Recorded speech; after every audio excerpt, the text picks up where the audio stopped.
High high আমি বিশ্বজিৎ পাল এখন discuss করছি ক্লাস 12 থার্ড সেমিস্টার ফিজিক্স পরীক্ষা 12/9/2025 যেটা হয়েছিল সেই কোশ্চেন পেপারটি সলিউশন করছি। আগের ভিডিওতে 32 নম্বর পর্যন্ত সলিউশন করা আছে, বা 33 নম্বর থেকে ডিসকাস করছি। 33 নম্বর, 18টি সদিশ তড়িৎকোষকে মিশ্র সমবায়ে এরূপভাবে সাজানো হলো যাতে একটি বহিস্থ রোধের মধ্যে দিয়ে সর্বোচ্চ প্রবাহ যায়। যদি 6টি কোষকে শ্রেণী সমবায়ে এবং এরূপ 3টি সারি সমান্তরালে যুক্ত থাকে, তাহলে বহিস্থ রোধ এবং একটি কোষের আভ্যন্তরীণ রোধের অনুপাত কত হবে? তাহলে যদি এক একটা সারিতে কটা করে ব্যাটারি আছে, এক একটা সারিতে ব্যাটারি আছে 6টা করে, তাহলে আমাদের বহিস্থ রোধের এখানে ধরলাম n সংখ্যক ব্যাটারি সিরিজ আছে। এরকম সারি সংখ্যা কত না, এরকম সারি সংখ্যা আছে 3টে। তাহলে এরকম সারি সংখ্যাকে আমরা ধরছি m। এরকম প্যারালাল সাইড আছে m সংখ্যক। বহিস্থ রোধ কত না ক্যাপিটাল আর, আভ্যন্তরীণ রোধ কত ব্যাটারি স্মল আর, তড়িৎচালক বলি তাহলে I ইকুয়াল টু কত, I equal to mne divided by mr plus nr। এখানে m হচ্ছে সারির সংখ্যা আর n হচ্ছে প্রত্যেক সারিতে কটা করে কোষ আছে। তাহলে এই বর্তনীতে তড়িৎ প্রবাহ ম্যাক্সিমাম হওয়ার শর্ত কি না, mr যখন nr এর মানের সমান হয়, অর্থাৎ mr ইকুয়াল টু যখন nr হয়। তাহলে m কত, m হচ্ছে 3 into r equal to 6 into r, তাহলে r by r equal to 6/3, তার মানে 2/1, তার মানে 2:1।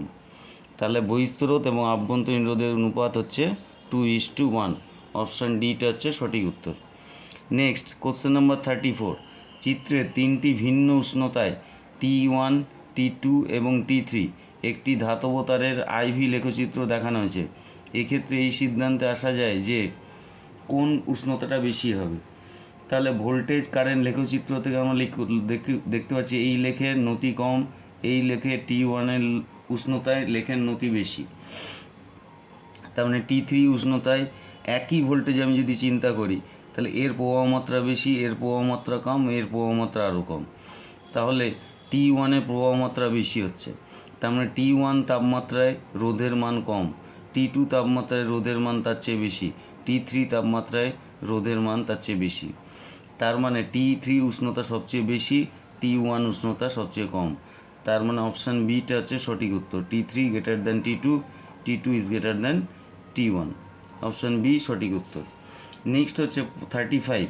চিত্রে এ এবং বি দুটি তড়িৎকোষ সমান্তরালে যুক্ত, ওদের তড়িৎচালক বল যথাক্রমে 3 ভোল্ট এবং 2 ভোল্ট, আভ্যন্তরীণ রোধ যথাক্রমে 0.2 ওহম এবং 0.3 ওহম। সমবায়টির তুল্য তড়িৎচালক বল কত হবে? তাহলে দুটো ব্যাটারি যদি প্যারালালে থাকে, একটা তড়িৎকোষের মান E1 এবং আভ্যন্তরীণ রোধ হচ্ছে R1, আর একটার তড়িৎকোষের মান হচ্ছে E2, আভ্যন্তরীণ রোধ হচ্ছে R2। তাহলে এটা R1, এটা R2। তাহলে তুল্য তড়িৎচালক বল কত হবে? E equal to E1 into R1 plus E2 into R2 divided by R1 plus R2। তার মানে এ কোষের তড়িৎচালক বল কত? 3 ভোল্ট, আভ্যন্তরীণ রোধ 0.2। বি কোষের তড়িৎচালক বল কত? 2 ভোল্ট, আভ্যন্তরীণ রোধ 0.3 ডিভাইডেড বাই 0.2 প্লাস 0.3। তার মানে 0.6 প্লাস 0.6 মানে 1.2 বাই 0.5।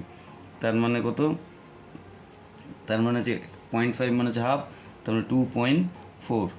তাহলে 2.4 ভোল্ট।